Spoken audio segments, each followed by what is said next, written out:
情人lâm nhiều mà kèm dùng ơn ngô ya bây giờ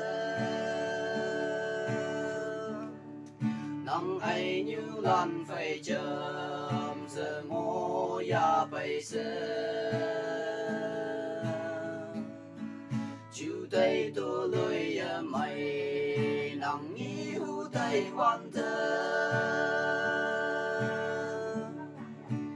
lấy bưu miệt lấy em nắng chinh yang làm nhiều thơ